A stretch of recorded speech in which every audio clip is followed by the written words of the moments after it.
наше время вообще нелегко быть, но ученый – это один из симпатичных вариантов. У нас на вещах не написано «Made in China» там, 2010. Все самое интересное археологам достается в последний день. Интересуешься наукой и прогрессивными идеями? В проекте «Наука-наука» мы расскажем о молодых ученых Удмуртии, их исследованиях и достижениях. Мы познакомим вас с лучшими и перспективными, теми, кто знает, как устроен этот мир с научной точки зрения. Меня зовут Александр Метряков, я археолог.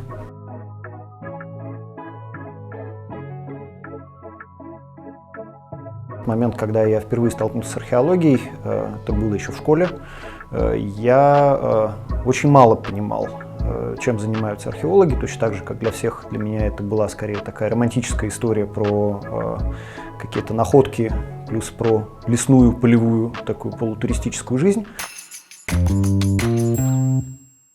Моя преподавательница истории, школьная учительница Светлана Валерьевна Салангина, сама профессиональный археолог, нас в 9 классе впервые вывезла в экспедицию. Мне там понравилось, и, собственно, после того, как я закончил школу, у меня уже особых колебаний куда поступать не было. Дети, отучившись, уже немножечко, когда сместился ракурс, когда стало понятно, что археология – это не только и не столько сами раскопки, сколько, ну, в общем, довольно большая история, где можно применить и мозг свой, и самое главное, что это практически всегда знание, которое ты действительно открываешь, каким бы оно ни было маленьким, впервые, то есть там не надо переписывать чужие работы. В этот момент уже было интересно заниматься археологией именно как чем-то, что приводит к новому знанию, а не как какой-то такой прикладной деятельностью. Наука – это возможность получше узнать тот мир, в котором мы живем.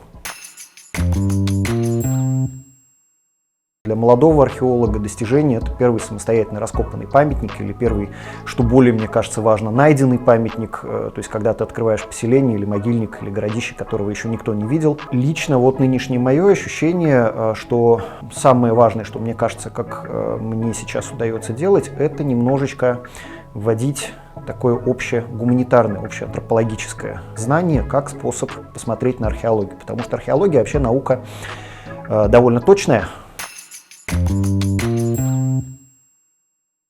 Все самое интересное археологам достается в последний день.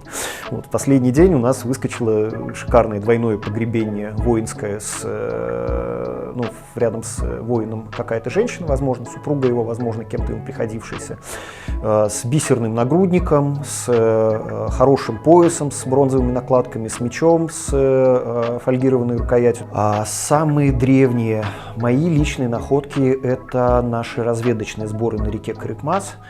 Это примерно 6-5 тысячелетие, это керамика эпохи неолита. А вообще в Удмуртии есть более древние памятники. История заселения Удмуртии сегодня очень точно начинается с эпохи среднего каменного века, мезолита, это порядка 12-10 тысяч лет назад. Археолог отличается тем, что его часто интересуют даже не столько артефакты, сколько то, что называется культурный слой в целом. Археологу бывает не просто интересно найти какие-то вещи, а, например, сделать разрез вала городища, укрепления. Когда ты этот вал разрезаешь, он выглядит как такой слоеный пирожок. И по этим слоям, по тому, что археологи называют стратиграфией, можно восстановить историю конкретного места на протяжении иногда сотен, если сильно повезет, то и тысяч лет. Какие вещи были созданы раньше, какие позже. Это всегда большая проблема для археологов датировать. У нас на вещах не написано «Made in China» там, 2010. В наше время вообще нелегко быть, но ученый – это один из симпатичных вариантов. Во-первых, чувствуешь, что делаешь что-то полезное, во-вторых, ты открываешь что-то новое, в-третьих, конкретно наука археология дает возможность поработать всем, начиная от землекопа и заканчивая аналитиком данных.